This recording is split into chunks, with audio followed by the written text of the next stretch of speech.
So Susie wasn't here last week, so I feel like she needs to be reinitiated into the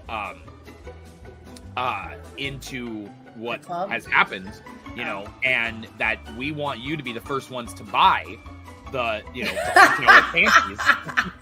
Yes. Wait, this is new in the men's store. or women's? Because they look a little. Yes. Oh no, we have big. some for you too. We got them. We got you.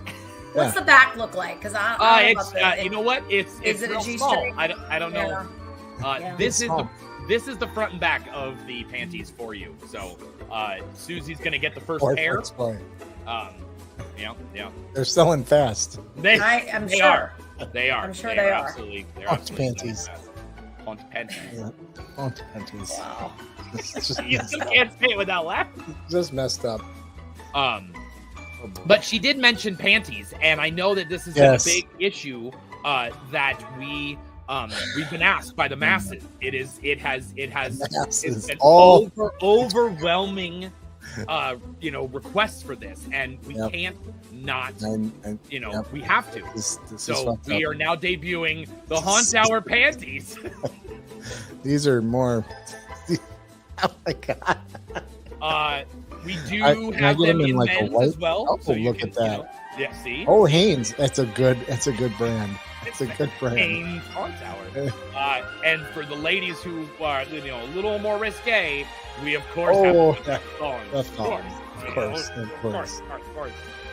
You can send your money to me. The P.O. Box down payment on the house 343. See, Sean, he's Take my money. Take my money. Dan wants a pair of these and a pair of these. Yeah. For those warm nights in Wisconsin. Yeah. Troy, you're outdo yourself every weekend. That's right. Anything without panties. I know, right? So now we have our own panties. Haunt scene, the ball is in your court now, so we got panties. What do you got? Yeah. I mean, he's got a little roast. he's definitely behind the times now. Gotta have some panties. I don't know why. Gotta have some panties. Yes. There's not a single person like tonight. Not even a thumbs down or an angry face. Not yet. Oh man. Anyway, speaking of angry faces. Angry faces. Oh, we're gonna get all kind of hate. Is that our terrible segue to Brian and Daryl? Hey. We'll show you an angry face. We will show you an angry face. Just maybe later. I'm sure there's a scarlet badge for it. Yes, there is. If not, we can create one. Yes, you can. How are you guys doing? Good. I'm panties. Panties. Dingo ate my baby badge. Yes! Oh my god, please. Only after because you have to make the one that says dealt with Troy. Because if you've dealt with Troy, that is like the biggest, that's an accolade. Is it going to be like the one that's on your forehead? Well, this one says Haunt Master, which I know, but it just says dealt with Troy. Wait, dealt with Troy, even your haters can buy that one. Right? That's a good one to have. That's a moneymaker. It could say dealt with Troy and survived or something.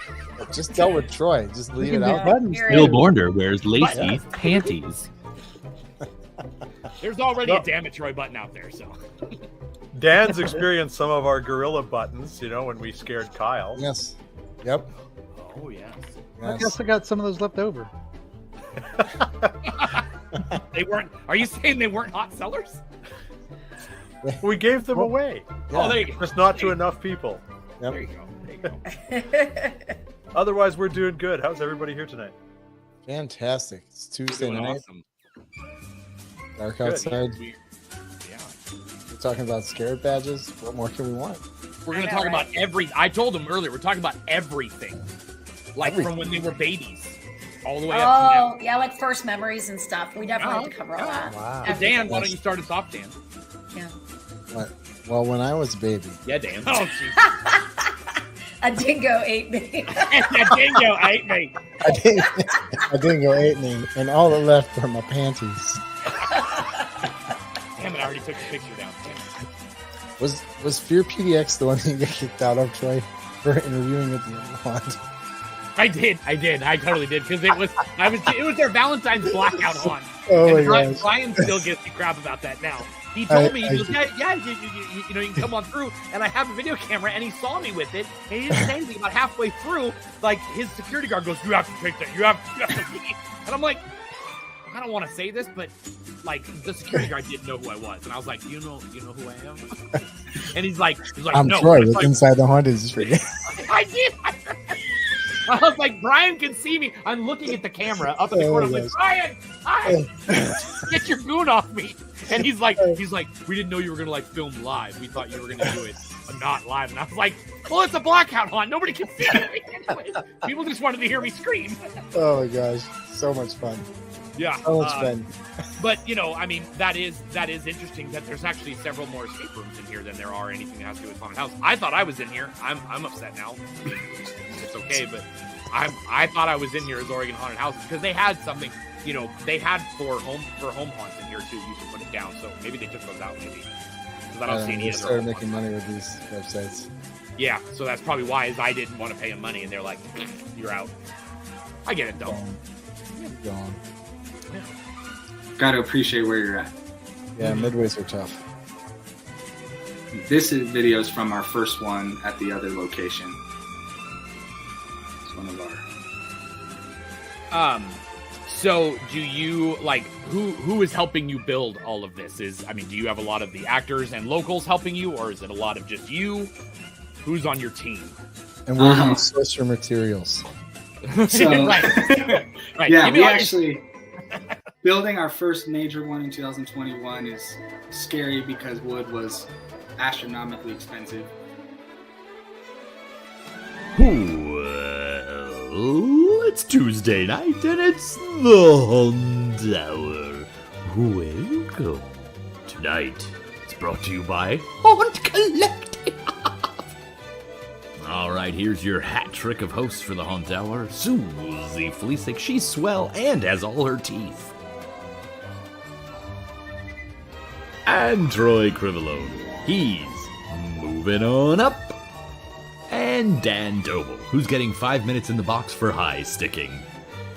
And tonight's guest is Joey Morris from Pantophobia Haunted House. All right, folks, it's game time. So sit back, put on your toque, lace up, grab your Molsonites, and get ready to face off, because you're tuned in to the Haunt Hour. Eh?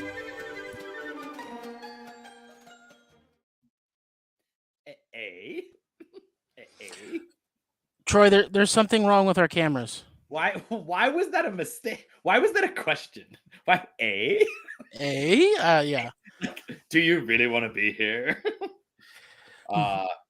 Yeah. So, yeah, we're here, and yeah, something's wrong with my camera. I don't know what's going on with it. It says that I can't use my camera because it's Canadian. I don't know why. But I guess here, let me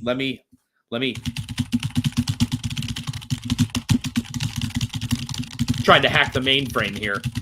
It's not working. Bill Bornder's internet's really slow. Oh, okay, let's see. Oh, there it is. There we go. There we go. What there we go. And we're back. And we're back. Wait, what's this doing? Mine's backwards. It's because it's anti. That's what it is. It's the anti. Oh, anti-Oilers. That's why. Who put that behind me? Your wife, obviously. She's terrible. No, she's not a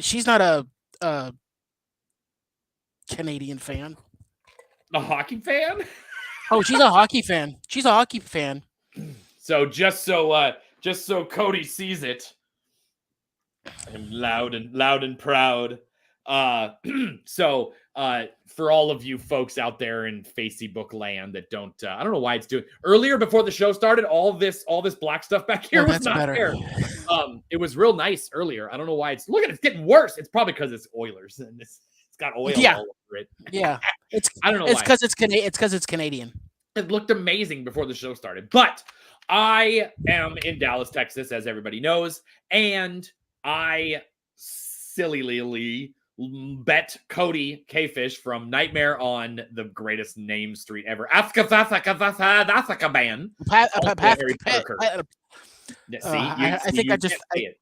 Your tongue goes dry when you say it. It's Azkaban.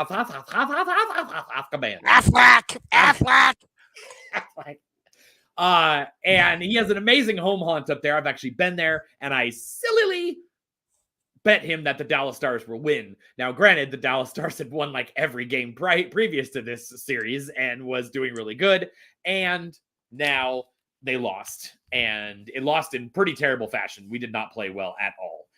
Is this? Yes, it is. It's a new haunt tower, brand new. So I bet him that if I won, he would have to wear something stars, put something stars on his shirt like this. And if they lost, then I would do this. Now,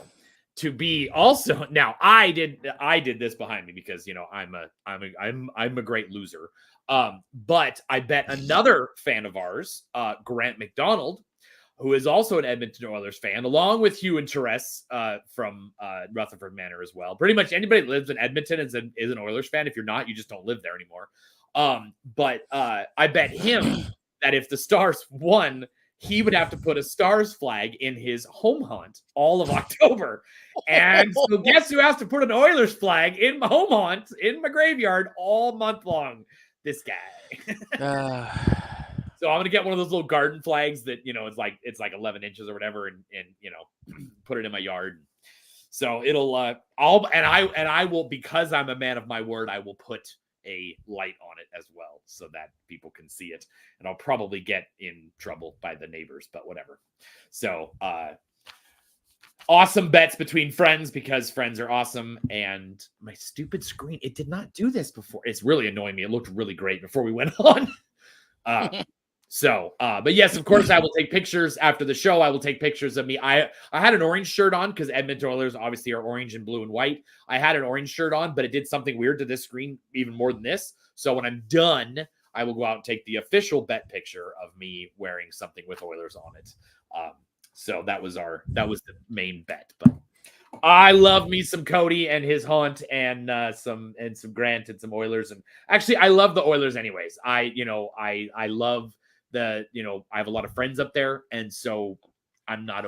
And actually, my aunt Kathy, she is from Edmonton, so I have family that's from there as well. So yeah, just go ahead and backtrack. I hear you. I'll just backtrack. No, exactly. But also, as full disclosure, in Oregon, we didn't have a pro team. We had a junior hockey team, which was awesome. They allow so many fights there. It's so great. And we would watch them all the time. We would go to games because it was like $15, $20 for tickets, if that. And so we would go probably 10 or 15 times a year. And one of the coolest things, they did the teddy bear toss, and everybody brought teddy bears and they threw them all onto the ice. We would fill the ice rink with teddy bears. It was so cool. And so once I moved here, we actually have professional teams other than the Trailblazers. We're crap anyways. So now I have a lot of pro teams to root for, minus the Cowboys, because go Bears. So, but on to Halloween goodness, because that's what we're all here for, right? Yeah. So you know, Troy, something's a little weird. What? Why is Dan and Suzie not here? Why am I visible? Well, because why? I mean, honestly, why would they want to be a part of this train wreck? It's just me. Pretty much. It's pretty much, yeah. So the real reason is because our awesome guest that we had lined up for tonight, Cody's on towards the end of the year. I think he's our last show. Whatever, we'll probably cut that one short anyways. So Kevin, you have a show to be on, or were you already on Transworld Live? You need to go back to your other show. Go back to the other show. Set up a start skewing an Oilers player in your haunt. That is true, Mike. That is good. Maybe I'll do that. They are zombies. So Joey Morris from Pantophobia Haunted House Morris Manor was told he had to stay late at work tonight. And after discovering that he is 20 years old, he's almost 21. I really respect that, that a person who is of the younger generation is honoring his work commitments, and that is super cool. So I did tell him that he wouldn't be on till about 9:30 his time. And he said it's gonna be like 11 o'clock. So we just said, I tried to see if the guests for next week could come on this week, and they are in California enjoying Universal Studios or whatever. I don't know. So they'll be on next week, Brian and Leanna from Fatal Fear. But so then we talked and we said, hey, what's going on tonight? And Suzie said, she said, I cannot be on the show with just you two. She goes, it's too much anxiety to hold the show for us, because we can't hold the show. So it would have been all her. And Dan was like, what's the haunt hour? So, so Dan, who's Dan? Dan Orflosky. He's actually he was a kicker for the Detroit Lions for a while. He's actually the host of our show now. Oh, well, that's awesome. So yeah, we have a kicker now. So yes, it is just me and Christopher. And to start the show off tonight, Christopher made mention that he was on a cable access show with Suzie. Now I'm going to play this again for when Suzie comes back in next week, because it's going to be hilarious. Oh yeah. But I want to just give people a little clip of it here. But I mean, this has.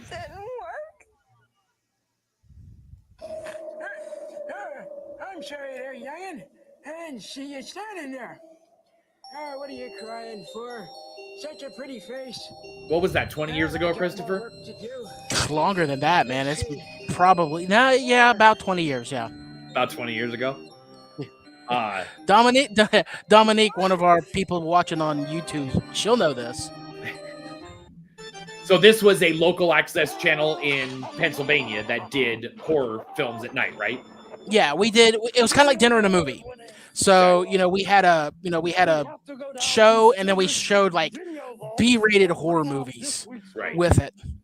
So, but yeah.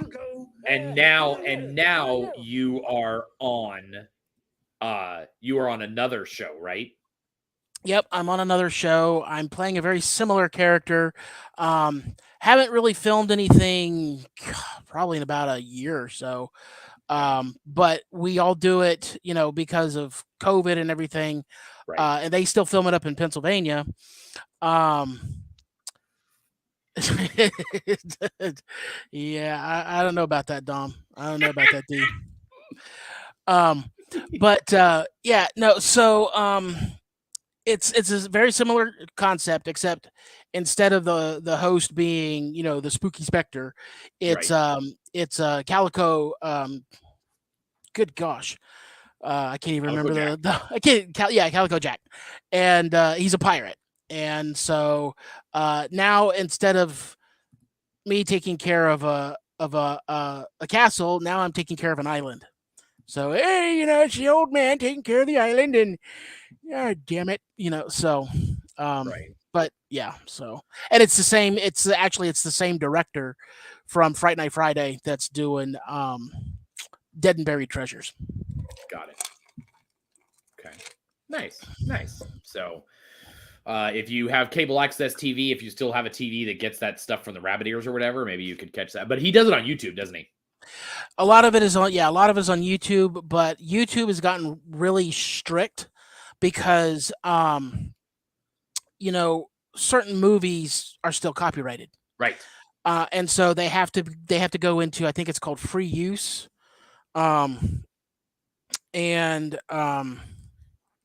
God, she's calling out the nicknames.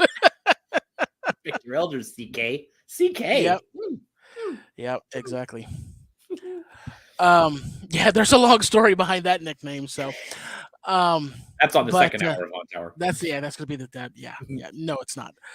We don't want to lose what little viewers that we have right now.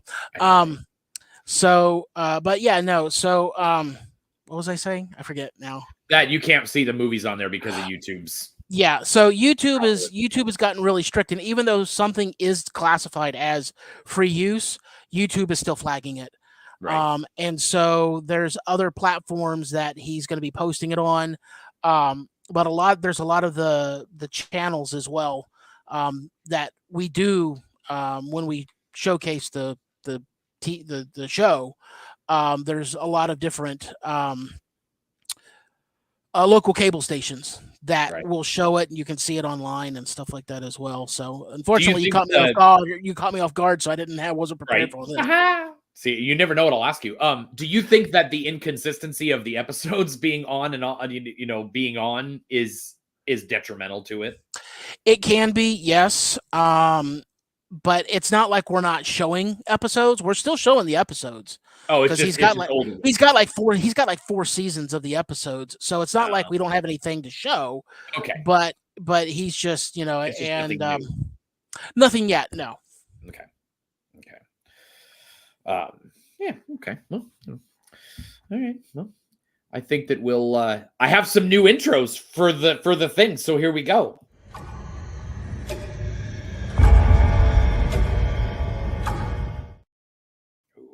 Wow, that was awesome. That's spooky. I'm scared. If you don't have Filmora, I need my dolly. I need my dolly. I only have a puppet behind me. I can't get it. If you don't have Filmora, you can't make cool intros like that.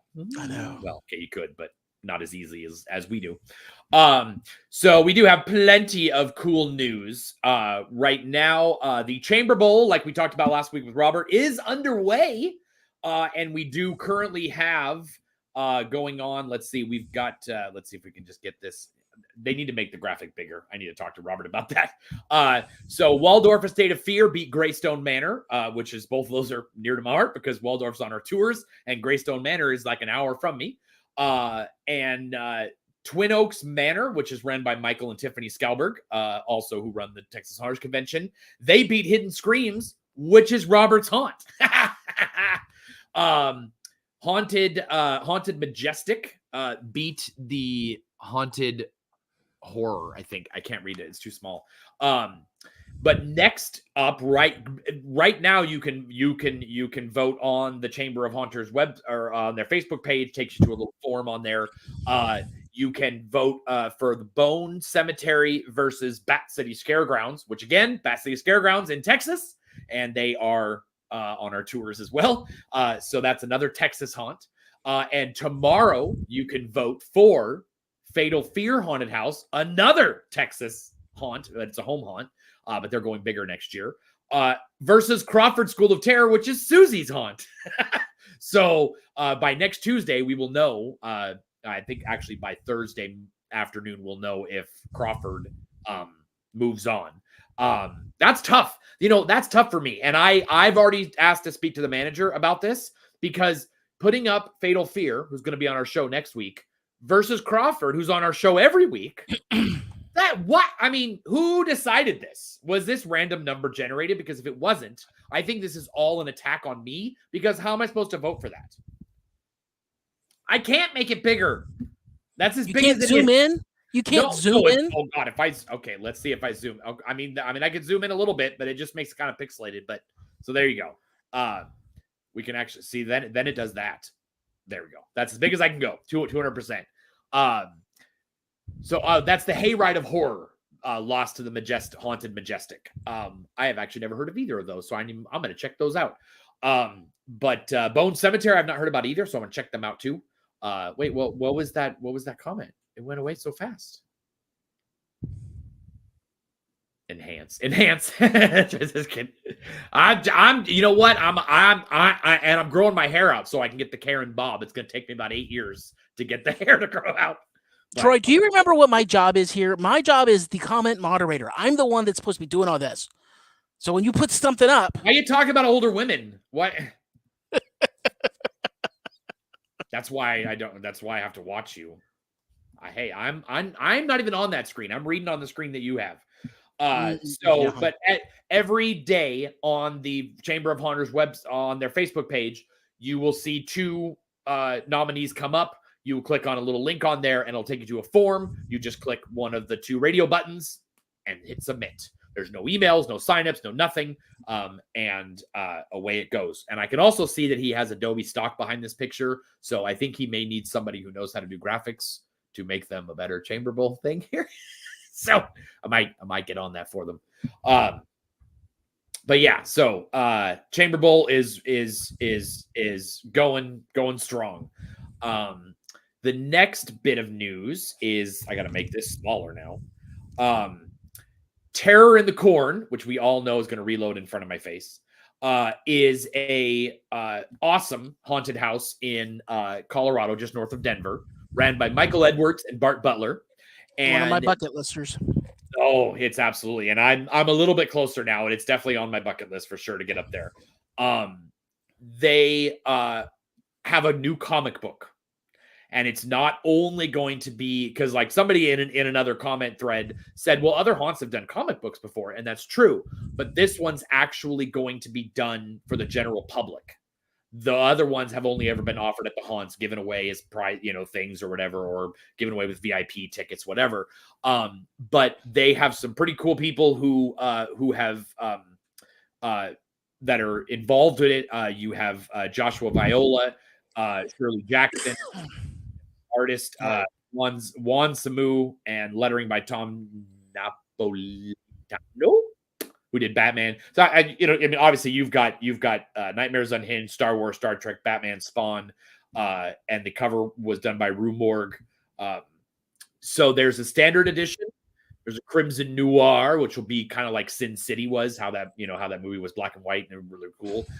Also, Past edition, which will only be available to people who buy the Platinum Pass entry to the Terror in the Corn this year and probably subsequent years. But it is something that they're going to do for several years because, like, they've kind of discussed on their web show that they've created iconic characters like most haunts have, but now they're like really highlighting them. You can see on their Facebook page they're highlighting each character, and they're really doing a real, like, this has a huge backstory behind it, and so it obviously lent itself to be a comic book. I know that Rutherford Manor has been working on stuff in the past for a TV show or a movie surrounding their haunt and their characters. I know that's not necessarily on the front burner, but it's not on the back burner either.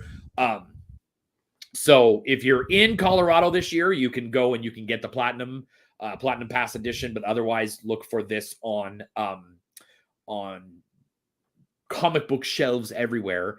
Yeah, I was just gonna say, is this gonna be something that's gonna be offered nationwide? Yeah, it said that it was gonna be. Let's see if this says. Oh, there's the other covers. Okay, and then there's the Pass edition. Okay. Oh wow, that's cool.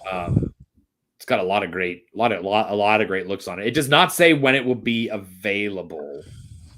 Oh, release date September 24th. Oh, cool. So probably at comic book places and obviously online. Probably I'm marking that down on my calendar. Yeah, you should probably do that. I will go to my local. Go to my local comic book store to do that. That's serious. The thing is that adding it right now. They may be able to order it. Not every comic book store in America may get it. It depends on the distribution plan, but it should be available online no matter what.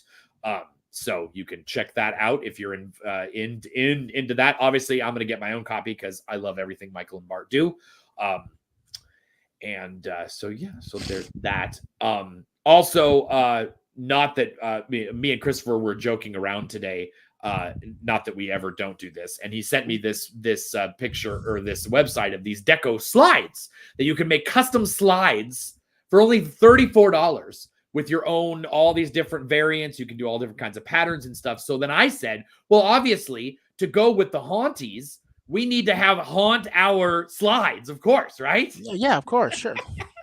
So Sean can wear his Haunties with his Haunt slides. Oh my gosh! He's gonna be Haunt Hour. He's gonna be decked out in Haunt Hour. He's gonna be totally midsection to toe covered in Haunties, which is probably for the best because Houston is not very forgiving on the nudity aspect. So it's probably for a good thing. Let's see, what else do we have? Oh, I know. So you didn't bother to show the Damn It Troy ones?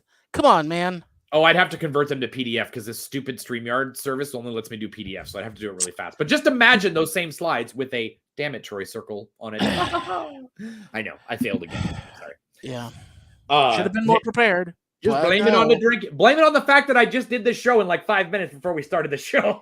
No, I'm blaming it that you had to get all this stuff for the Oilers prepared. Oh, I had that prepared like hours ago. Come on, dude. I'm trying to help you out here. All right. Oh, you are? Oh, okay. My bad.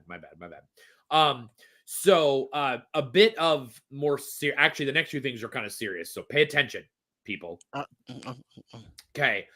This is a post that's going around Facebook right now, and you can read it at your. We will put it on our Haunt Hour page as well. It's come to the attention of many haunters, as well as the fact that the person who caused this was actually arrested for this. When you are going to get pictures done, some haunters have, they want to have their pictures done of their characters, and maybe a little more privately than at the haunt, through the haunt. And if you're into that sort of thing, to have your, to do any sort of photography as the subject of the photography, you need to really super vet your photographers. And one of the things that Amanda Revenge even pointed out on one of the posts is that if the person has an issue with you bringing somebody along with you, immediately cancel and do not go anywhere near that person. That is a big red flag that somebody would try to do something to you while you're in there. I've seen private messages between the photographer and the subject where they consistently tried to tell the person, well, yeah, he can wait outside, or he can drop you off, and then we'll let him know when we're done, and things like that. He was really pushy about not having her boyfriend there. And who knows if she even had a boyfriend. It was just the fact that she said it, and he was immediately like, no. It just needs to be us. And as unfortunately with women, you have to trust your instincts on these things. And with women, but this can happen to men too. So we're not gonna leave that out. But women seem to always have to watch their backs, and it's a very sad state, and that sucks. I have a daughter, and I hate the fact that she's going to grow up in a time where even this is still something going on. What ended up happening was the person who was involved with this, and we're not really going to say names because it's really not our place, because it's still a pending thing. It was a haunt actor and a haunt photographer in the upper Midwest area of the country. He did work at a couple of haunts, and he was actually found with, say, significant amount of child porn, as well as stuff with, women subjects that he had taken pictures of. So this is just a PSA. You have to vet all the people that you have photographers, and that goes for haunts too. If you're bringing an outside person into your haunt to take pictures of your actors and of your sets and everything, vet them. What are you going to lose? If they have a problem being vetted, you need to kick them out because they're trying to hide something. Nobody should have a problem with that if you're on the up and up. Do your research, get a bunch of references from them, things like that. And just, and with cosplayers, this happens a lot with cosplayers as well. That's a little more open community than the haunt community. Cosplayers go to a lot of events, and they change their looks a lot. My daughter is a cosplayer. She has probably 10 outfits in her closet right now. And we're going to the Dallas Fan Expo on Friday, and it's going to increase. Those costumes are going to increase. I know. But she's learning to make them, so that's helpful. That's awesome. That's awesome. But this is something that I will drill into her, and of course she's not going to go alone anyways, but is that if somebody wants to take your picture, sure, they could take your picture in the middle of the trade show floor. You're not going anywhere. If you want to go out to, there's a lot of times at these conventions on the outside, they have photo op areas where you can stand in front of things and take pictures and things like that. That's fine. If she wants to go out there and do that, that's fine. Guess who's going to be behind her? Me. Or a bunch of your friends. You just never it's just best to just never go alone. We have that. The other serious thing, and it's sort of, instead of it being a DIY of the week, we're going to have a DIY safety of the week.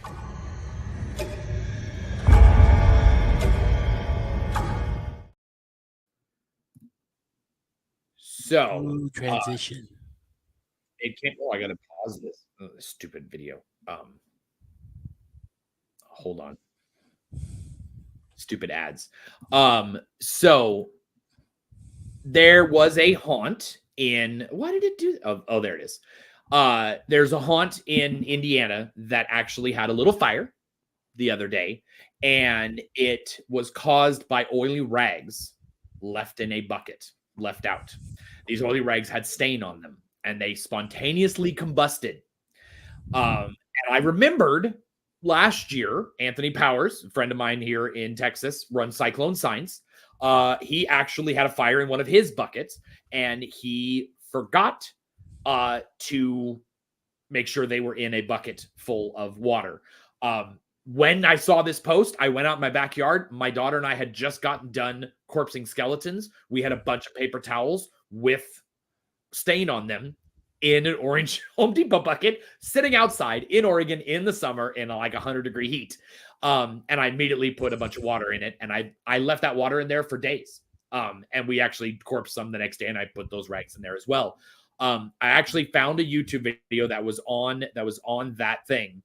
And it's a really, really interesting part of the video where he did a bunch of experiments. He filled it, you have the rags with nothing in them, rags in a bag, rags in a bucket with a lid, rags in a bucket with nothing, rags in a bucket with a bunch of combustible materials. The one that he's over right now says about 90 degrees. The bag just in front of the grinder right here is at 120 right now. And this is 6 hours after he put it in there. Okay. So he goes along, he checks all the things. And if you notice over, let's go to the, I had it queued up. So if you watch this bucket right here, never registered a temperature. It was like 60 to 70 degrees or whatever. This is 6 hours and 30 minutes after he put the oils on there. And that bucket is now on fire. So it took 6.5 hours for that bucket to catch on fire. And that means most of us, let's say we're doing stuff in the evening and we're doing all this stain, corpsing with stain and stuff like that.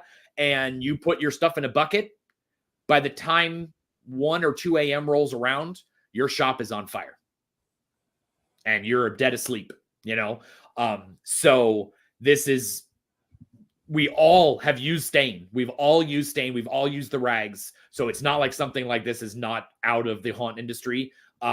You've got to make sure that you are putting them in either those red safety containers that obviously snuffs it out and stuff like that, or you need to put them in a bucket with water in them. Do not put What else was in that? What else was in that bucket besides magazines, sawdust, bits of wood, bits of paper, everything that would be in everybody's shop garbage cans, really. Yeah. And so he goes along, he gets the fire extinguisher, puts it out, and he has some advertisement stuffs. So at about 7 hours, so 8 hours later, the bag goes up in smoke. So the bag goes up, and then about 11 hours later, that bucket that was reading 99, it took 11 hours for that one to go with nothing else in it. So yes, Sean, if you want to start a fire, start at camping, put some oily rags in there, and then wait 6 hours and your campfire will start. But yes, you do not want to wash these things at all. These are anything you put stain or linseed oil, if you're staining furniture, things like that. And I guess linseed oil is the one that does it the most. But wood stain has that in it and it will do it. Just put them in water and then throw them out. You're never going to use them again. Those rags are done. They're one and done. And obviously with paper towels, you were never going to use them again anyways, but I know rags are hard to go, I don't want to buy more rags.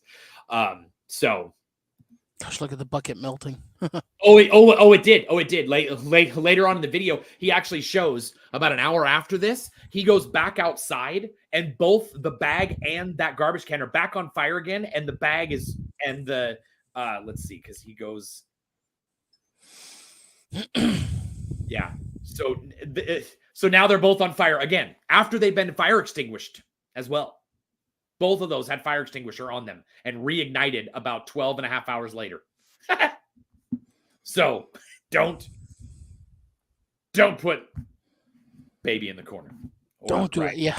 Don't put oily stained rags in the trash can. Yes. So that is our news and our DIY of the week so far.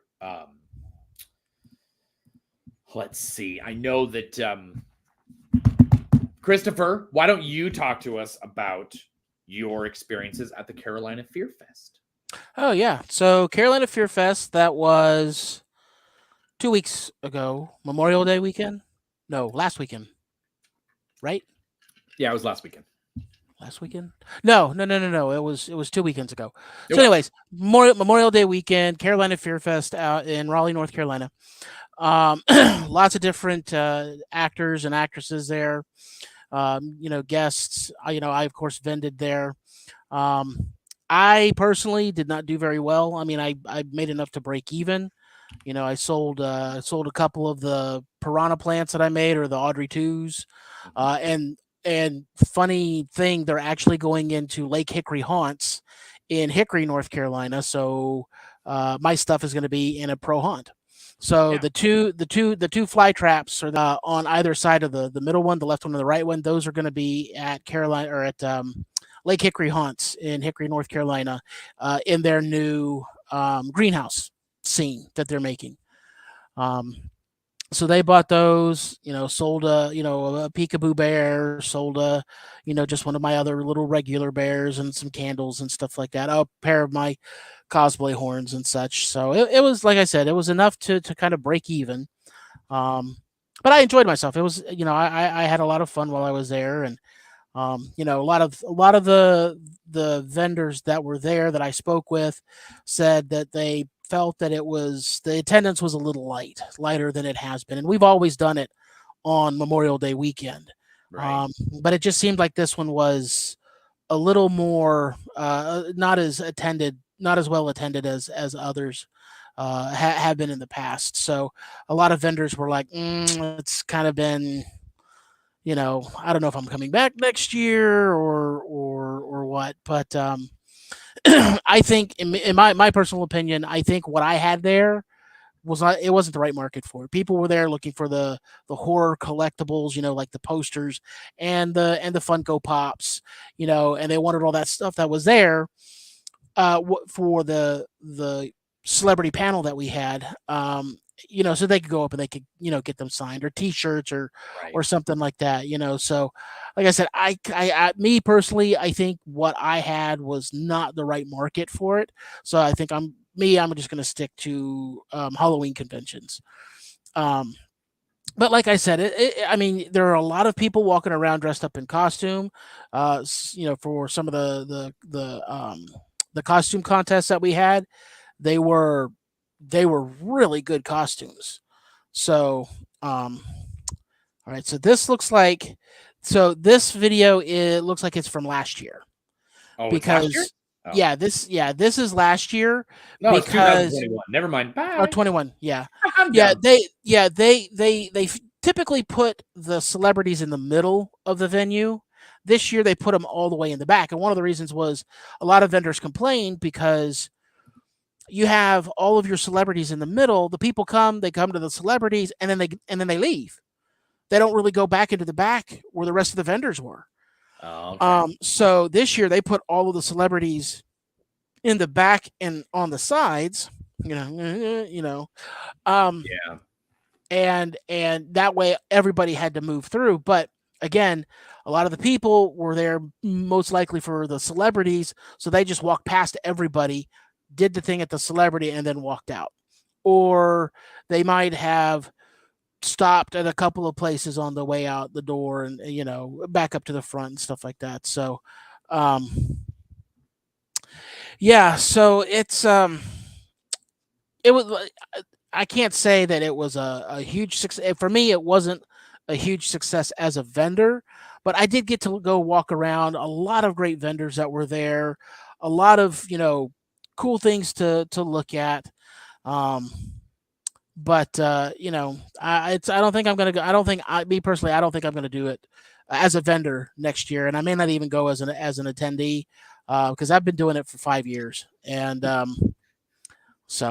again, it was a lot of fun. And if you're into the horror and, the different guests, guest actors and stuff like that were there. One year I met, and I can't remember his name to save my life, but he was in the Guyver movie from the 80s. He was one of the bikers from a Weird Science. Really, I mean, he's like the bald guy, real tight bald guy. I can't think of his name, but anyways, he was there. He was there. It was a lot of fun. I do have one fun story though, because Tom Arnold was there. Oh right. And one of the times, while I was there, I had to go use the restroom. So, excuse myself. Somebody was watching my booth, and I went up and I was using the restroom, standing at the urinal doing my thing, and somebody comes up and he stands right beside me. And I'm like, there's all these other urinals. It's like, come on, buddy, give me some. You didn't follow the code. You didn't follow the code. No. But I'm just standing there. And I finish what I'm doing, and I look up and look over, and it was Tom Arnold standing right beside me. So I got to pee with Tom Arnold. Hey. And somebody got to tattoo Jenna Jameson with no top on. So I mean, that happens. Yeah. I don't know what's better, getting to tattoo old ass Jenna Jameson or stand next to Tom Arnold and pee. I'm gonna take Tom Arnold. I'm sorry. Wow. Jenna Jameson is she's quite the I mean this is why was she there? She's been in horror movies, like C, in my opinion, C-rated horror flicks. Obviously, but it was like Bikini Zombie 5 or something like that. So she's been in some horror movies. So horror movies. Well, she's been in both. Yes.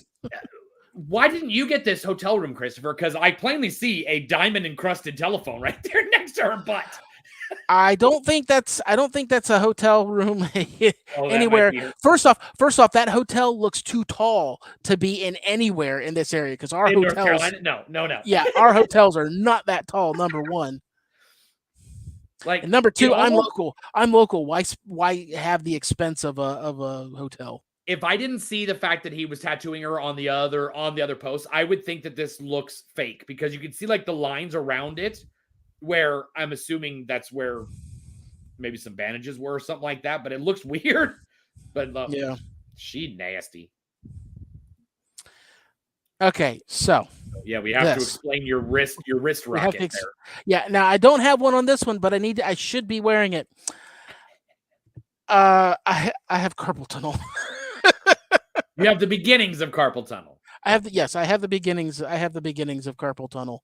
So a lot of it has to do with, I work at a computer, so I'm, typing all day.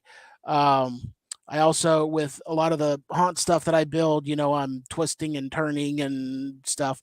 But I think a lot of it came from, my my jewelry making. So when I'm making the jewelry out of forks, and I'm bending the fork tines, and I'm using tools, so right.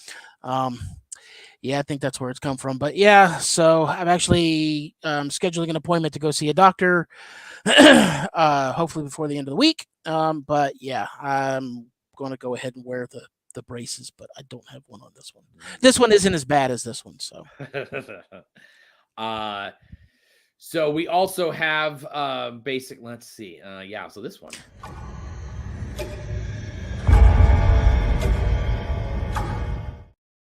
Ooh, convention updates.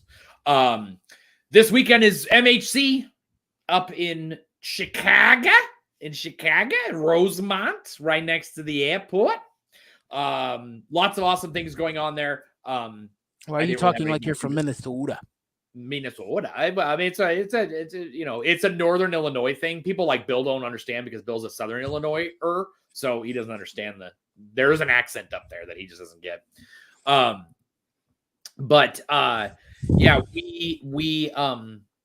been there to MHC a couple times. Christopher's been there a couple times. It is definitely a home haunter show. It is pretty much ran by the Chicago Haunt Builders at this point. Obviously Transworld runs it. But the Chicago Haunt Builders, they do a haunt on the floor built and operated by the Chicago Haunt Builders. They also are the ones who design and run all of the education. So the education is literally by haunters, for home haunters.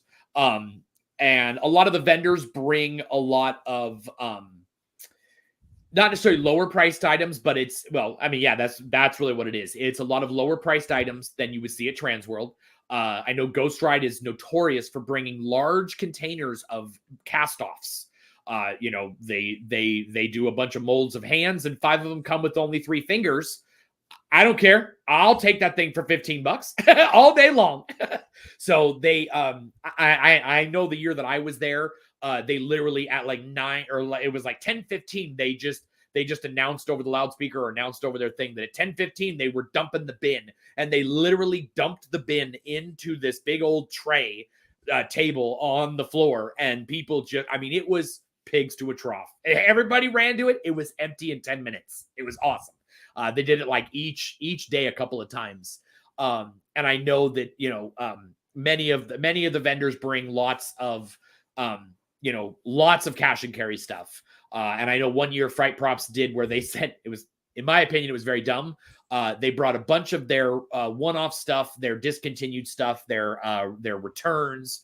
Maybe it was a prop controller without a remote, but it was all cash and carry. They wouldn't take any cards. And I'm like, 90% of us don't have cash on us, and if we do, it's not very much. So I don't think they do it anymore, but I think it was just their way of kind of cutting down on maybe taxes and fees, and if they're trying to give the stuff away for cheap, then they don't want to incur the credit card fee on top of it. But they did bring a lot of stuff, but I think they took a lot of stuff back with them too. But they have a lot of haunted houses there. Chicago is well known for its haunted houses. So they have a haunted house row like we had at East Coast. Hell's Gate. And there are also games. Awesome one. I said Hell's Gate. Awesome. Yeah. Hell's Gate. Hell's Gate is amazing. So is Evil Intentions. My favorite Chicago haunt ever. I haven't been there, so I can't. You will be there. I'm taking you. I don't care. I'm taking you. The next time I go to Chicago, you're going with me. Okay. It's just fantastic. It's fantastic. Done. I don't think I'll fit in your suitcase, and I think the weight limit is a little more. I don't care. Oh, yeah, I have a space bag. I have a space bag and a vacuum. I got you. Perfect. I got you. I'll fly Southwest and just put you into 2 suitcases just put together. I got you. Perfect. But they also have like haunt games. They have one that's it's like a derby where you're on one of those little cars you sit on and you push with your legs and stuff like that. They do all kinds of silly games. They do have a really cool costume ball there. But you got to go to Hell's Gate is the haunt tour on Friday night. And Thursday they're going all over the place. They're going up to Niles. They're going to Disturbia. They're going all, 4 haunts, and they'll end at Niles up in Michigan. I believe they're in Michigan. Niles Screen Park is one on my list too. I have a lot of haunts on my list, but yeah. So Midwest is this weekend. It is a fantastic trade show. That's a convention. You're allowed to be in costume, makeup, all that kind of stuff. So bring your best costumes, bring your best makeups and stuff like that, and roam around the floor and stuff. There is, as we discussed last week, there's a zombie walk. There also, right after the zombie walk, is a tribute and a I guess it's actually a wake service for Pandora Rose. Pandora was I would almost just say is a very big part of this industry, especially home haunters. She did a lot at MHC. She handled a lot of the stuff that went on there for Haunters Hangout and for like the auction and things like that. So she was very much involved in that show. So she will be honored there right after that, and it is a free event, and it is open to people who didn't even buy a ticket to the show. You'll be allowed in for that if you're just in the area. And then there's stuff going on all weekend as with most conventions. So I hope everybody has a great time. I hope the vendors sell a lot of stuff. I hope everybody has a great time doing things. I know, right? It's going to be awesome in Chicago. Me and Christopher are just going to show up in random towns eventually. We're just going to show up like the 3rd weekend in October. We're just going to show up. You'll just never know where we're going to show up. Hi, we're here. and then we'll be kicked out quickly afterwards. So Yeah. the next convention, Yeah, they're gonna put us on the no-fly list. I'll drive. I got you. Yeah. So cheers, everybody. The next show after MHC is Texas Honors Convention, and we'll discuss that next week. That their classes did go up, so you could check out their classes. Oh gosh, Texas. I know, right? Texas, less than a month away. Way to stress me out. Wait, no, it is. No, it's a little more than a month away. You have time. About a month and a half. Yeah. It's like the 11th of July. So, of course he trusts me driving. I have a make and take. I have a make and take there. So I've ridden with you before. You got me to the airport safely. Yep. Granted, I hugged the door when I got there and stuff. But hey, I wasn't the one that was hanging out the door the entire time on the drive. I told you to get in, and you were just hanging onto the edge of the door. And I said, "Well, then we're going." It's not my fault. You just hung on. Okay. Hey, look.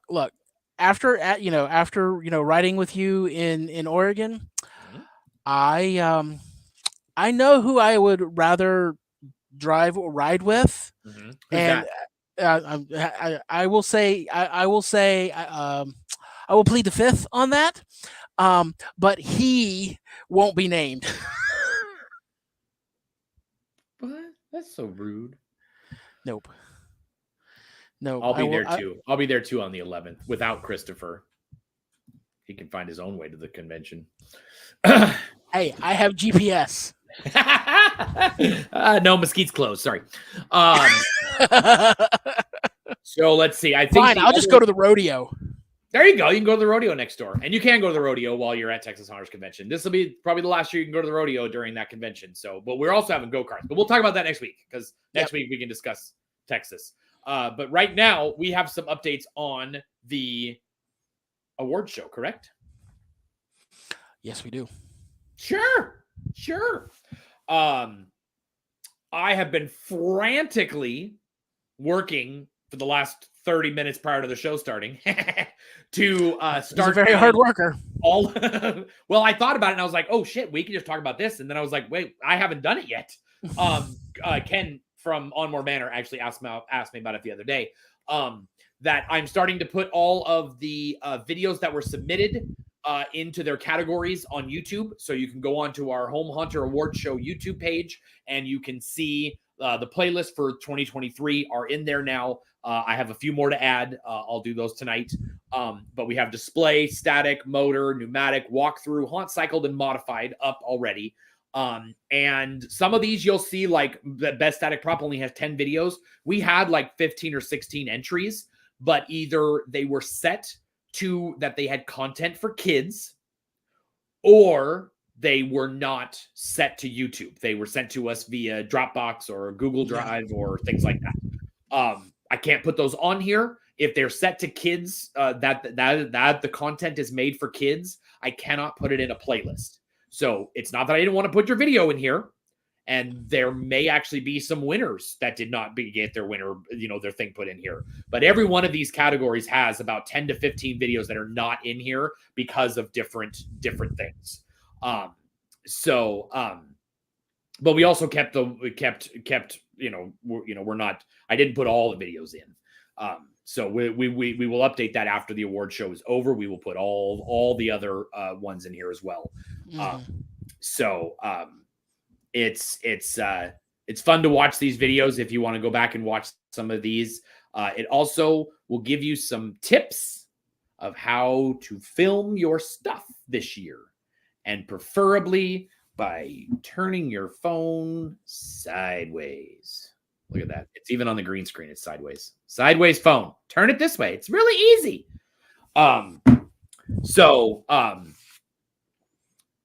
Not that people didn't win because of a vertical video. We had somebody win last year from a vertical video. But it's just easier. It's easier to watch a horizontal or a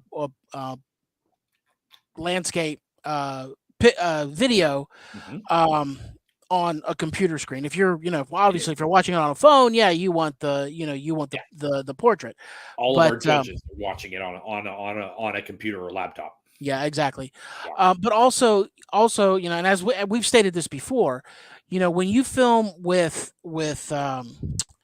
portrait mode, you can get a lot of footage, but you miss so much on the sides. And if you're trying to go and you want to show your haunt, you got to go, look at all this. But when you're filming it in a landscape, you don't have to go as fast because you're capturing a whole lot of video on the sides. So you can slow down so that you can actually showcase a lot of what you're doing or a lot of what you've done more.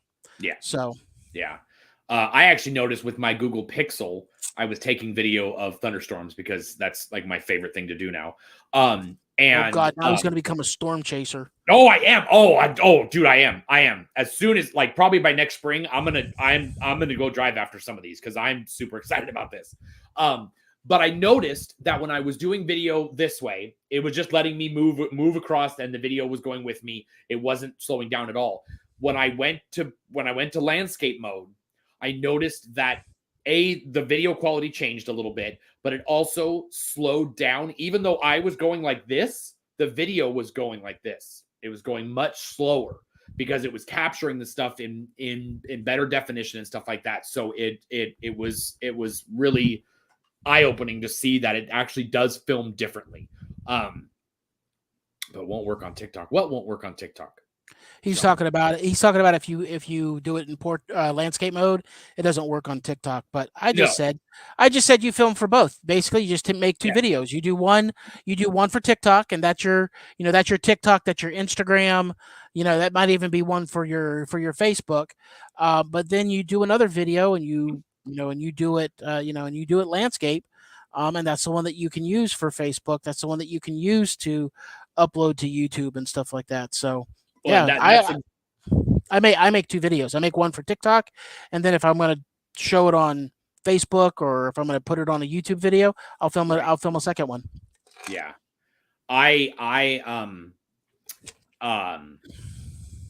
for the Terror Tours this year, I actually made, because I always make a big announcement video, and it's landscape. It's really cool looking. It's got all kinds of information, all that kind of stuff. It's meant to be viewed on your screen, but I then went and made off of those. I made 1 minute videos that were vertical for Reels and for Instagram stories. And that is what I'm using for my ad to start off with. I'm actually going to see what that does versus the ads that I did last year with the regular landscape video that I did, and see how those perform versus the Reels video that I made an ad out of. And right now what I've noticed is I think I've had 14 views out of I think it's like 1,400 views so far on the one for Philadelphia, and it says 14 of them were viewed on the desktop. Like 1,300 of them were viewed on mobile. So my ads are really only being seen on mobile. So I have to remember that when I'm doing ads, so that I'm not putting out these vertical videos that they only see this size when they're looking on their phone, even though their phone's this big, that type of thing. Let's see. No, we have not done a TikTok for Terror Tours yet. That is actually something we may do this year. I've thought about taking videos. We have a lot of videos from last year. Tristan took a lot of videos for us. And I've only made videos from the sponsors so far. I haven't really made a lot of videos of what we did last year, and I need to do that. That's part of my marketing plan for this year. For the rest of it, the marketing that you'll see coming out. But TikTok is definitely on our list.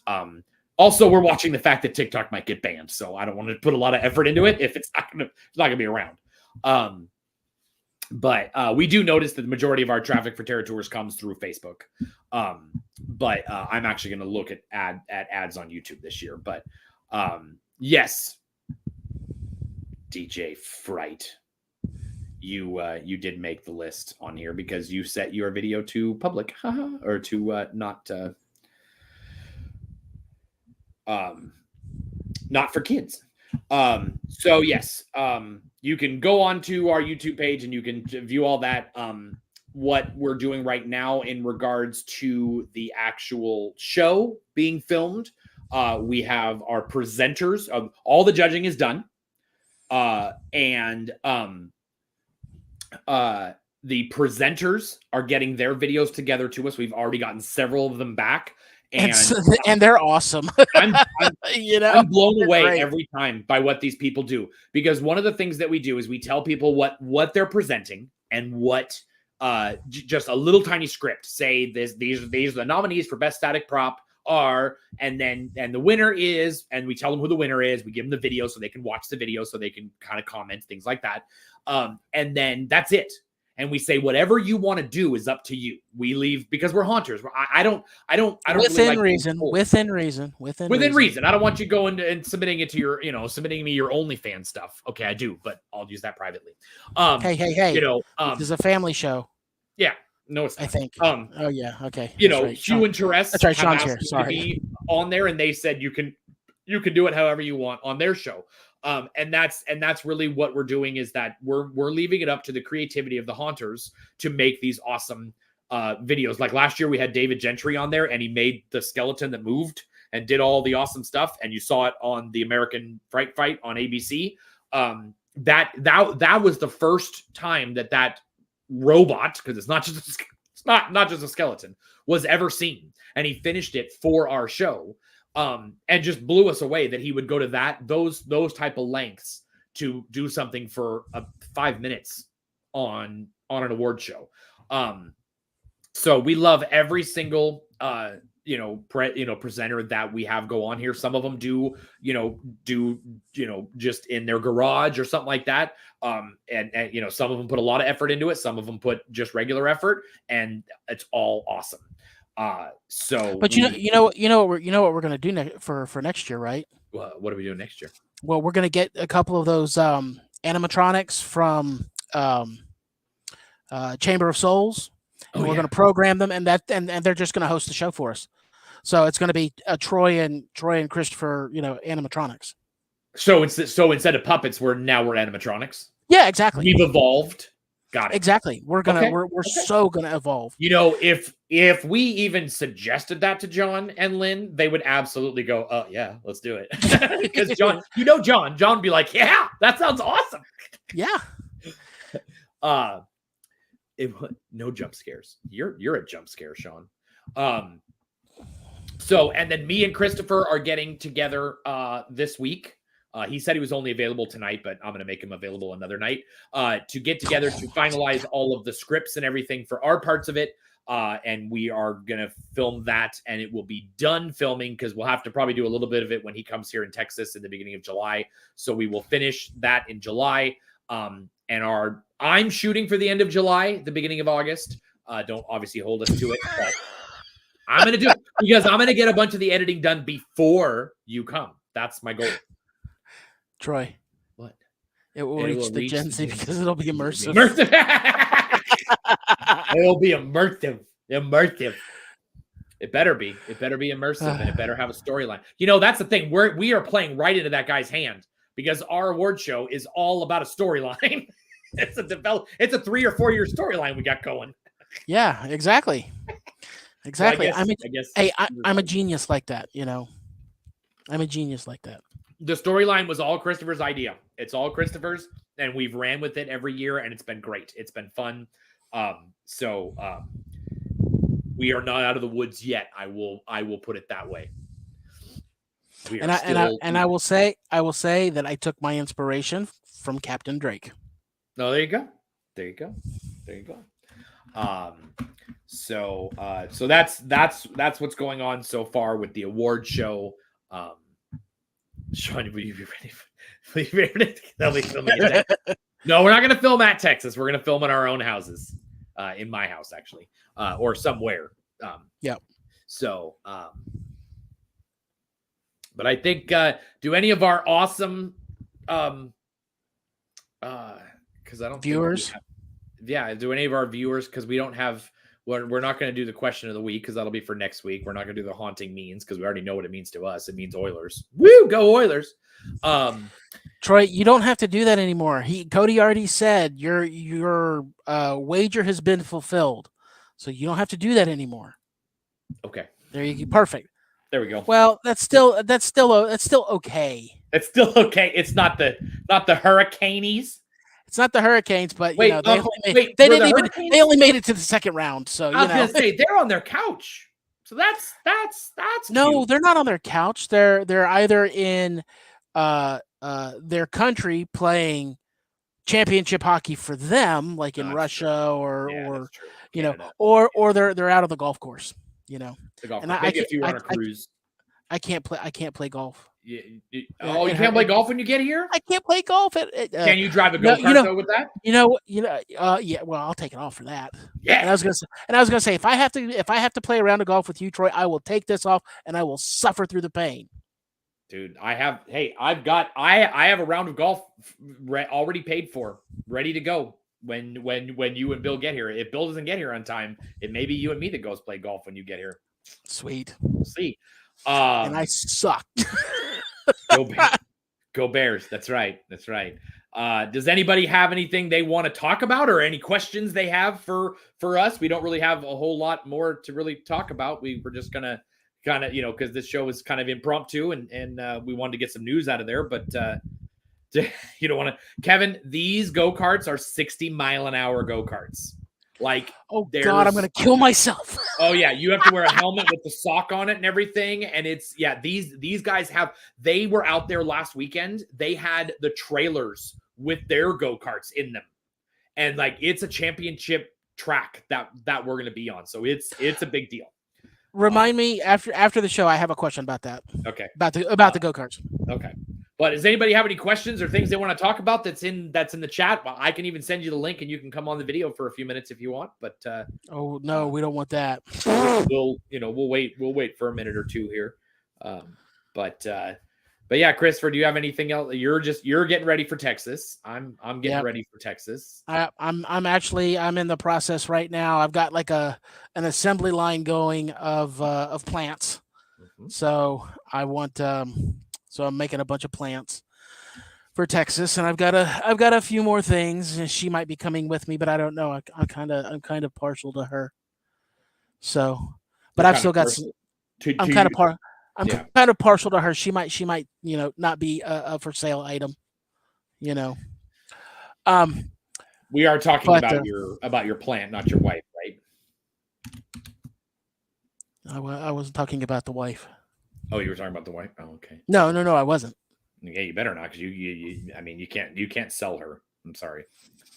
Yeah, no. Nope. I'm stuck with her. Yep, that's right. Yeah. Yeah, my father-in-law said I passed the return window. Sean says that he's going to Cancun next week. Is that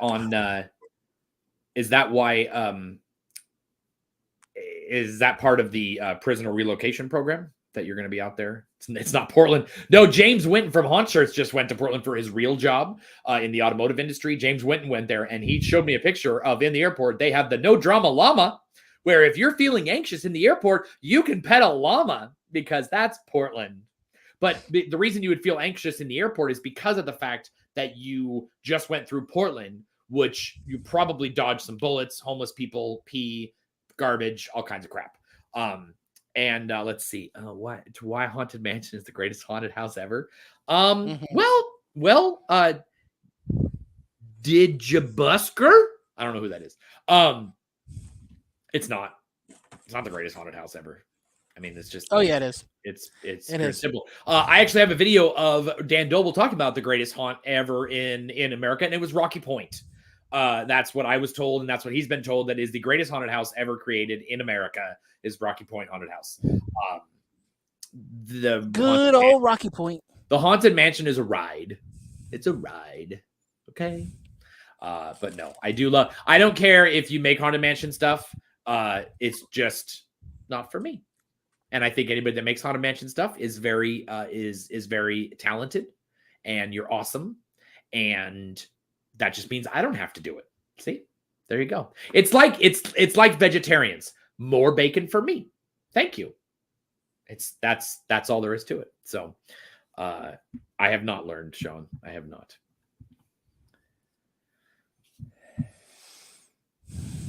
Kevin said he was going to come in, and now he's just oh there he is. Hey, Kevin. Hey, the relief pitcher is in. Relief pitcher for Dan Dobble. Relief pitcher.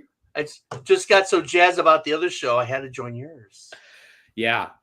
So Kevin, why don't you update us on the times of the zombie march? No, we're Sounds done good. with Haunted Mansion talk. Having Haunted Mansion talk. No cooking with Alf. Alf, you're Alf now. No, cooking with my lord. So Zombie March this year has been changed slightly, only for a good reason, so everybody can spend their time to also spend time with the Pandora Celebration of Life that they'll be having at the 5:30. And of course, there's the party and stuff afterwards. But we are changing the Zombie March starting about 4:30 Saturday. Mm-hmm. Same thing, leaving the convention center at about 4:45. We always ask people to fill out the form online, the waiver, or we'll have waivers there for people to sign. That's why we have like a 10-15 minute gap. Right. But if you're not there at the time or on that exactly at 4:45, it's okay. As we move at 4:45, it's a long line of zombies. So as we're moving, there's still, a group of people and that follow right behind us as we go. So yeah, there's plenty of time to join us. Oh, sorry. Sorry, Cody's back in the chat. I gotta go back. We thought he left for a while.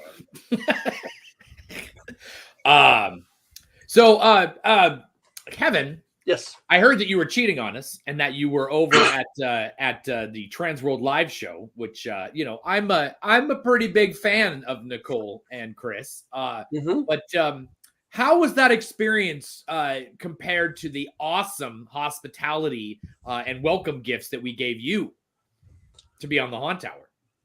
Oh, welcome gifts. Yeah, all those welcome gifts we gave you. It was quite the package that arrived at your really. house. I might have to talk to my wife about. Oh yeah, your wife took it all.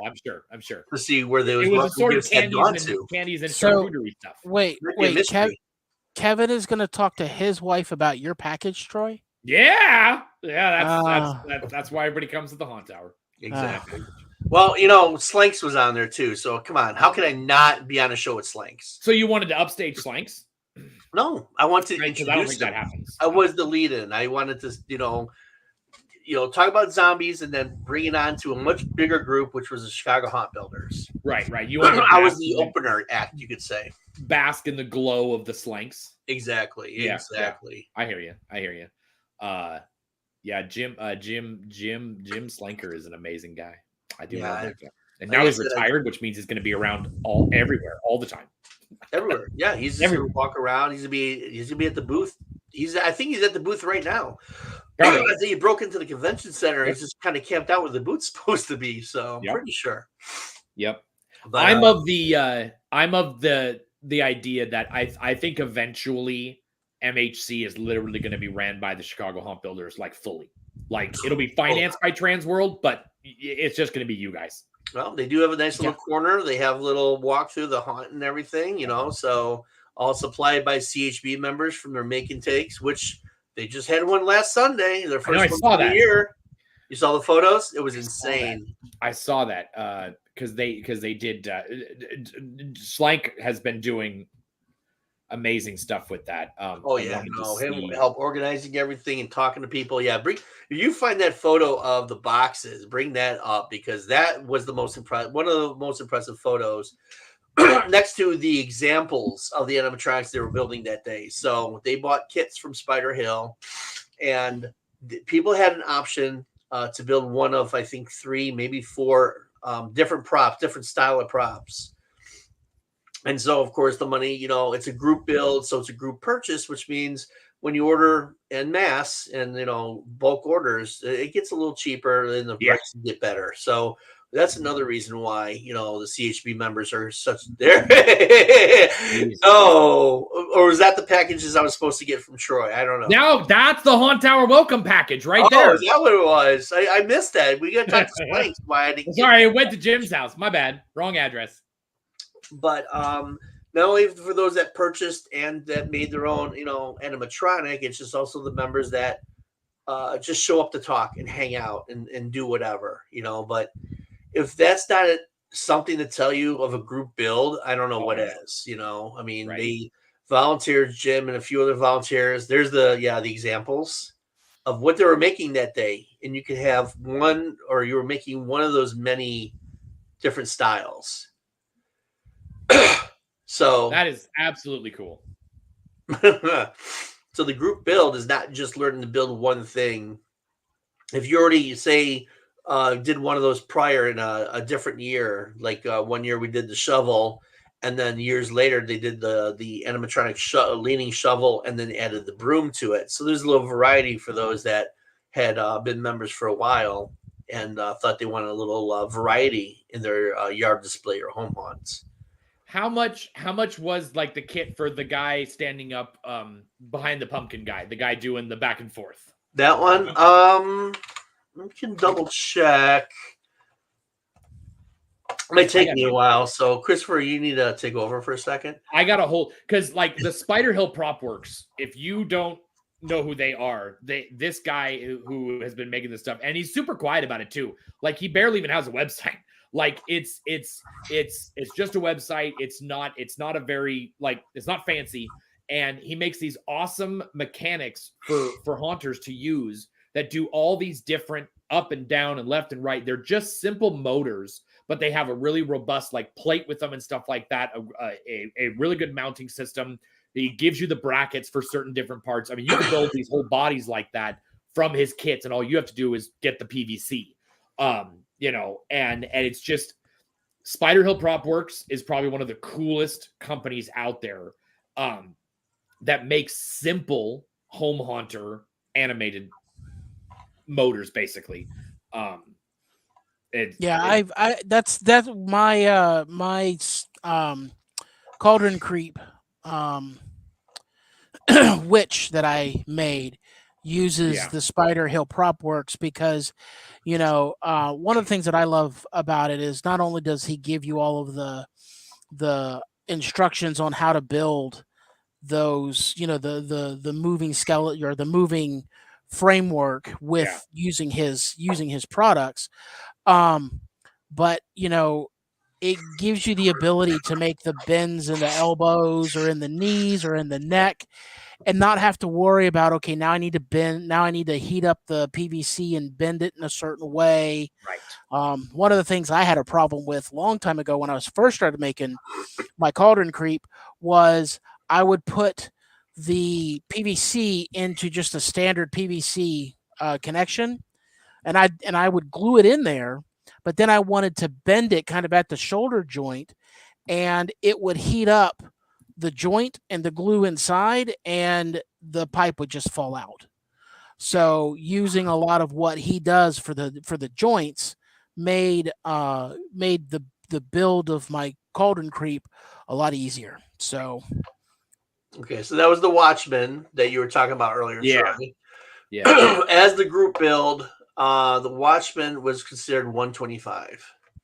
Right, because you're buying so many of those motors in. The whole set of kits. So you're buying everything. The fabricated metal pieces, parts. The only thing, like you said earlier, was you're not buying the PVC, which, don't go to Carol Stream's Lowe's anytime soon, or Menards, because they're pretty much out. They're out of PVC. They cleared those guys out. Home Depot, they're out in that zone right now, so don't even bother. Yeah. But I just love how there's no way. I mean, sure, you could get a reindeer motor and you could do all this stuff, and you could, but I mean, for the watch to do this for $209, and all you're needing to do is basically, because you just need the PVC, really.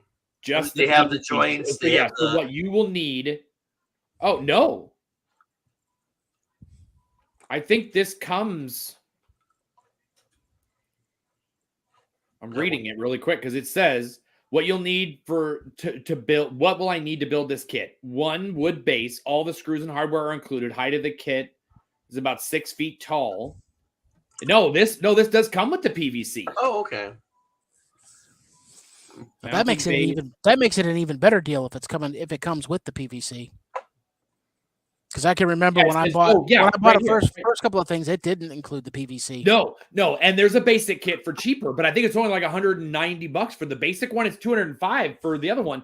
This comes with one spine, 2 shoulders, 2 upper arms, 2 forearms, 2 legs. So it does come with. Are you sure he's not talking about the joints? No, because the joints are in here too. You've got the slip cross fitting, the cross fitting there, spider joints fittings, neck reducers, elbow fittings. Yeah, everything's in this kit now. So you don't have to buy the PVC anymore. That's good. For those that are not familiar with the building, they don't have to worry about if they're getting the right dimension PVC pipe. And we're gonna ban Shane from watching the show now because he gets free PVC, so he's no longer allowed to watch the show. But all his pieces are always 3 to 8 inches. It's scrap. I'm sure you don't. Why is it all about size with you, Kevin? Well, it's important.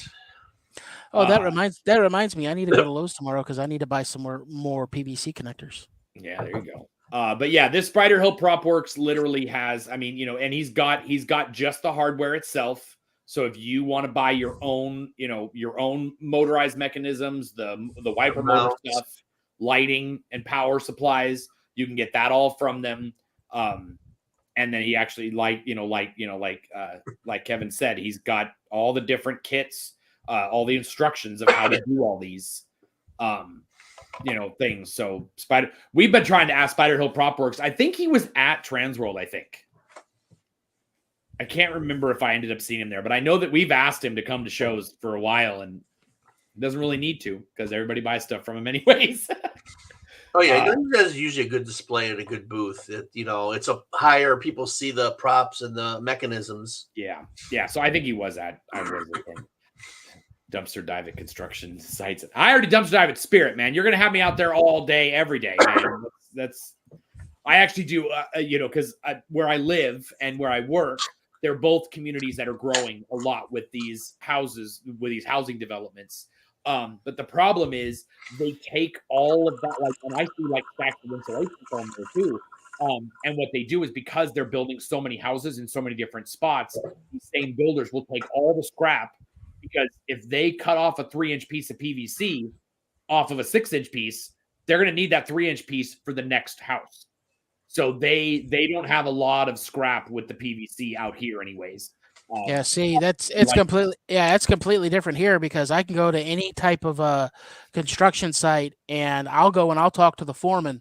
Right. And I say, hey, look, I just want to make sure that if you throw something in one of these big, canister dumpsters that you got out here, if it's in there, if I want to grab a piece of plywood out of it or your foam insulation board or whatnot, I'm free to do that. And he's like, yeah, if it's in that construction dumpster, have at it. We don't care. And obviously, like, as long as you're not going on site. Yeah. Yeah. Now, yeah, exactly. Now, I was lucky enough that I found one building that was going up and they had just started the insulation foam process. And I talked to the foreman. I said, look, I use this for building Halloween and props and stuff like that. And, I want to get some of the scraps. He's like, okay, yeah, that's fine. I said, I'll just come by and stick him in the get him out of the dumpster. He goes, no, I'll stack them up beside the dumpster and you can just take that. And I'm like, nice. Okay. And I've still got some of that scrap, strapped to the ceiling in my garage. I haven't even used it yet. And it's like, golly, but yeah, every time I see pink foam in a dumpster, I'm like, ooh, I don't need it, but I want it. Cooking with Alf. Oh God. Yeah, it's like right now there's a school being built in one of the neighborhoods that I deliver a lot of stuff to, and it's literally being built with foam.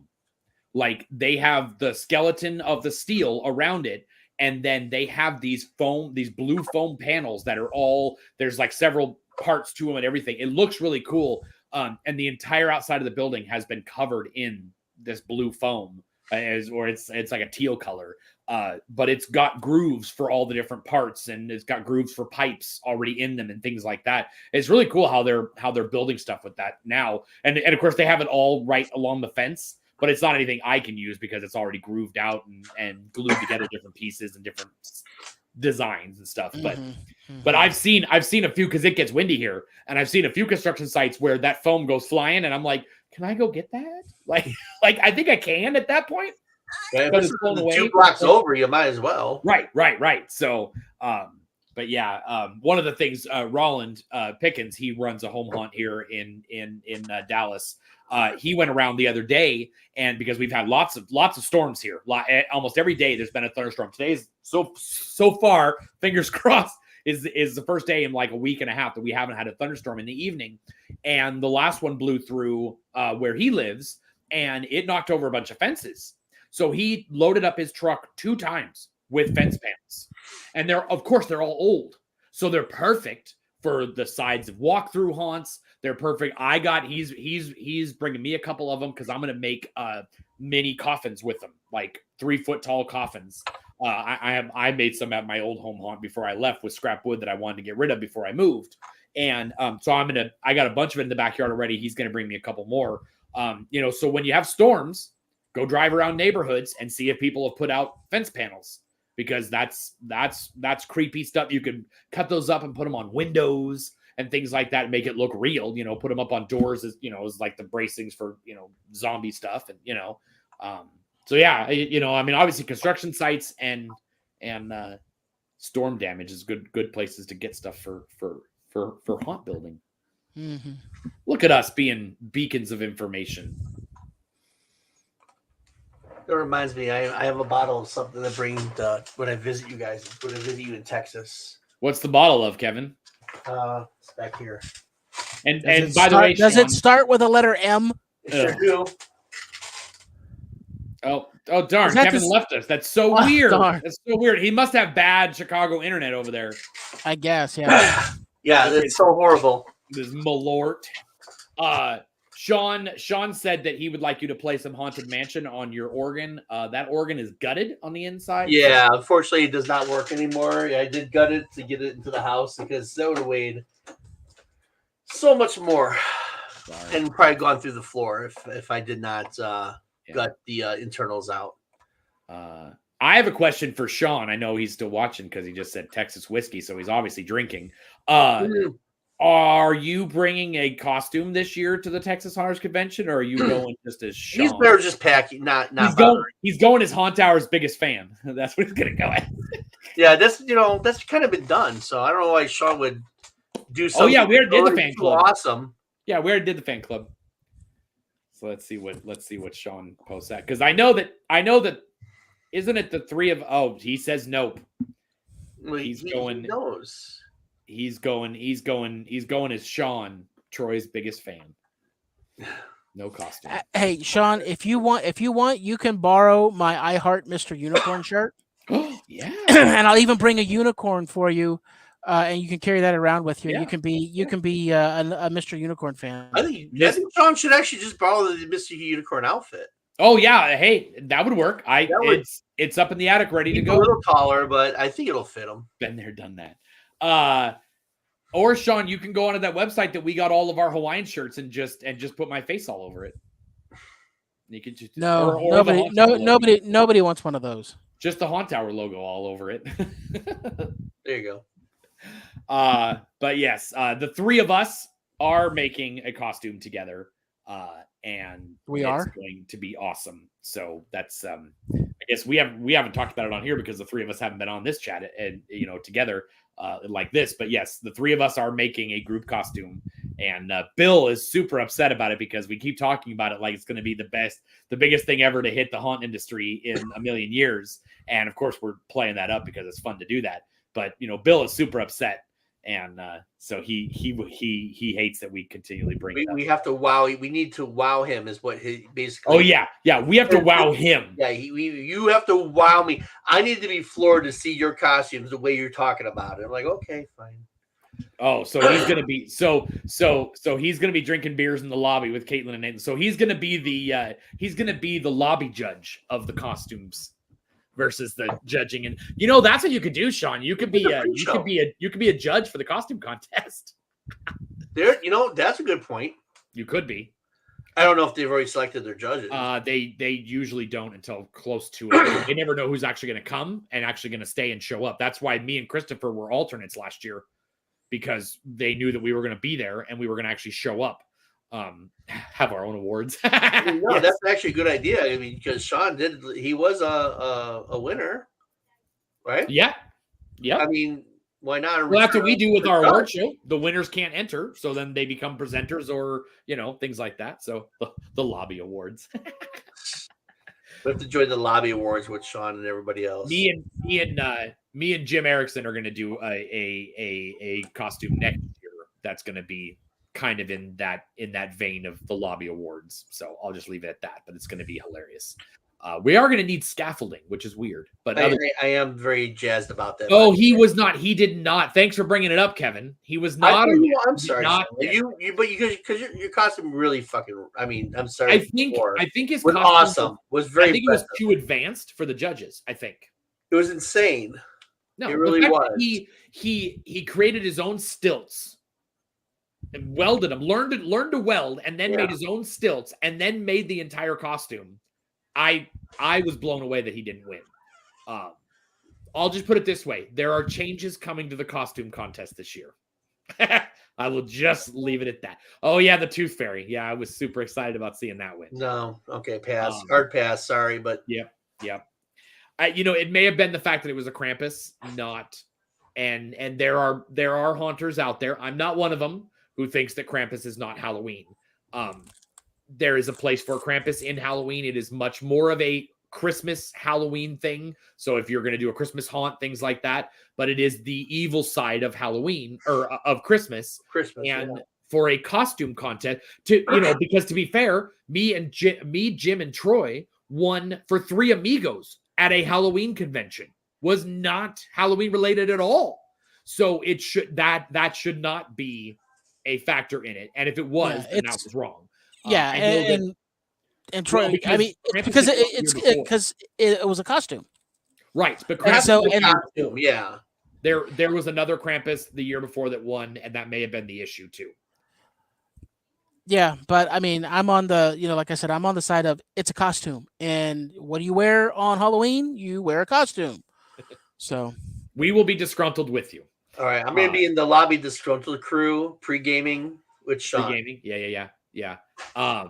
I know that Bill Bornder was upset after his loss the year that he did his. He was like this post-apocalyptic robot guy. Yeah. He had a working propeller on his back, and he had like cyborg eyes. He was head to toe covered in a costume that he literally made out of foam and bits and pieces. None of it was bought.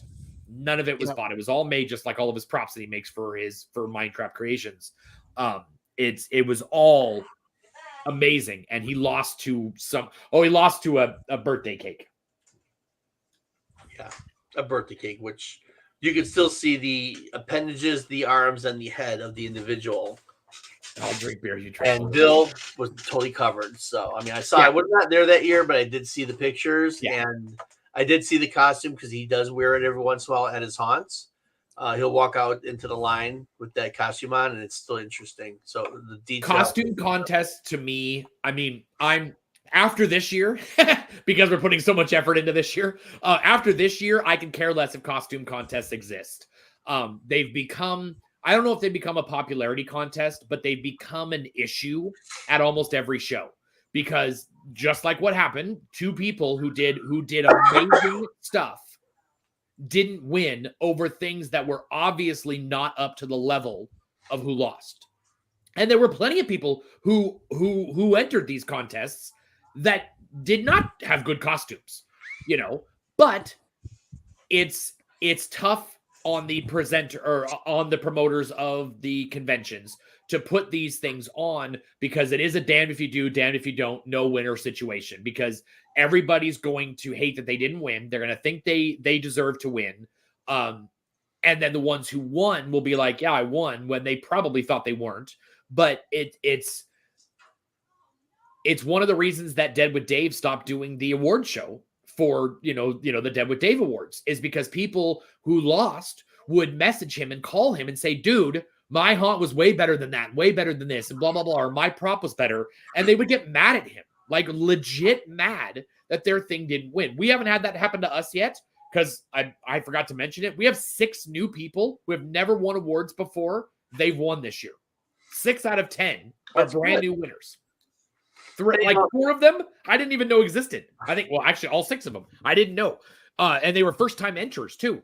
So our award show still on the up and up. Nobody's yelled at us yet. But I get that. Whereas it is tough to put on a contest where a lot of the people, that are entering these things, especially the judges. It's tough when the judges know who you are too. And that was better if you don't know who the judges are, trust me. Well, yes. And like for me and Troy and Jim, when we did the Amigos, we walked in that place. We didn't know who the judges were. It was Alan and Angie and a couple other people. Corey Hunt from California. And we walked in and did our bit. We walked in as the Amigos. We didn't walk in as Troy, Jim, and Troy. We walked in as the Amigos, and we didn't stop being the Amigos until they stopped us and said, okay, we want to ask you questions. Alan told me later on, he was like, you guys won as soon as you walked in. Like you walked in doing the dance, doing the shtick, you won. So as a side note to anybody who's entering a costume contest, if you are a character, be the character when you walk in. Don't walk in as a cyborg and go, hi, I'm Troy. I'm a cyborg. I made this by myself. No, walk in. Do all the, move like it because you are that character. It's something that the 3 of us have talked about. We have a thing that we're going to do. And we don't care who the judges are. And chances are the judges are probably going to know who we are. But they won't know who we are for a while. And so that'll help us. But it's tough when all the judges are people and what are you supposed to do? That's why me and Christopher stopped being judges of the award show. We know 80% of the people that are putting in their videos, it was getting to be not fair. We're like, I can't judge these people, Yeah. So I would be fine if costume contests were gone all together and it was a costume parade at the costume ball. You got to go up and walk around and, walk up on stage and walk down backstage and walk through the crowd or whatever, just as a parade instead of a contest. But a celebration of the costume. Yeah. They do that with the kids. So I think in MHC, they do a kids costume parade. I know that Texas is looking at that too. And they've done that in the past where they've had the kids walk around and, actually, I like the kids costume contest almost better than I like the adult one. Yeah. But yeah, so, if you know the winners, that means Dan didn't judge. Yes, actually, Dan was a judge, wasn't he? No, Dan wasn't a judge this year. That was last year, Christopher. For the awards. No, because Dan was this year. Yeah, he was a presenter. He was not a judge. Yes, he was a judge last year. Oh, yeah. That's what I meant. Yes, Dominique, that you should have to be in character to win. If you don't walk in, even though your costume's awesome, you don't walk in character, you should. That should be one of the judging criteria. Did they be the part? Did they be the character the entire time until we started asking them, did they walk in as the character? So, a little hint. There you go. Wilma's new character, Karen. She's a Karen. I want to talk to the manager. What's the manager doing? Who's the manager of this costume ball? I don't care that this coupon expired 12 years ago. I want to use it. People here are scary. I'm offended. This is awful. You people. I don't like like clowns. Remove the clowns. All these rainbows everywhere. It hurts my eyes. Why is there scary monsters in a dark room? I don't like this. Well, on that terrible train wreck of a note, Christopher, aren't you supposed to ask me what we're doing next week? No, I don't know what I'm supposed to do. Getting ready for Troy, what are we doing next week? Hopefully not this. No, next week we have our great so we're going from a Texas Hunters last week. Chad was on, and now we're going to have another Texas Hunter on this week. We're going to have Brian and Leanna Robinson from Fatal Fear Haunted House.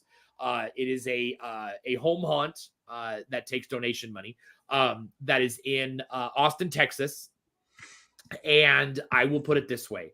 At one point last year, when I walked through their home haunt, I left to go to through the haunt, through their bedroom window. Through their bedroom window. You go in through their house and you go out of their house and in their yard and upstairs and downstairs. And you literally go through their bedroom window and then go down some stairs. And it was one of the coolest home haunts I have ever been in, if not the coolest home haunt I have ever been in. That's a walkthrough. Yeah.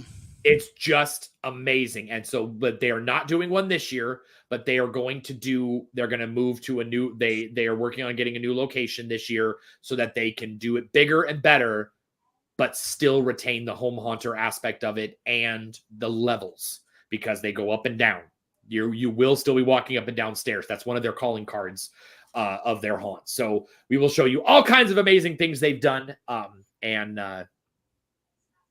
And we will talk to them. So they're super excited. They did ask if it was clothing optional, and I said we have a lot of sensor bars that we can put up on the thing, but I did say the pants are optional because the three of us are not wearing pants. So that's that you got going for you. Right, Kevin? Exactly. That's why I'm still seated. I ask Christopher what I'm doing every day. Yeah. We Snapchat each other. So what am I supposed to do today, Christopher? He goes, go to work. I go, okay, let's go. Go to work today. Go to work. So, all right. Well, thanks for joining us. Don't annoy your wife. Well, you failed. I know that. And by the way, that post this morning was not posted by me. That was posted by my loving, adorable wife. Well, don't leave your phone around unattended. I mean, that's part of the game. If she would have known my computer is right here across from her desk, and she could have just walked right over here and typed. He didn't take my phone at all. See? That's why I have my computer and my phone on lockdown. I don't got nothing to hide. It's just my OnlyFans updates. Which, by the way, I'm still waiting from last week's updates. I didn't get your payment for this week, so you need to resubmit. Your credit card expired. Well, again. No, your credit card expired. Kevin, I'll give you the coupon. I'll give you the coupon that gives you free access. access. It's $10 off. It's $10 off. That's even better. Yes, I got my phone back, Sean. Then she tried to hide it again and forgot that my vibration function is so loud. So. All right, kids. We are gonna go ahead and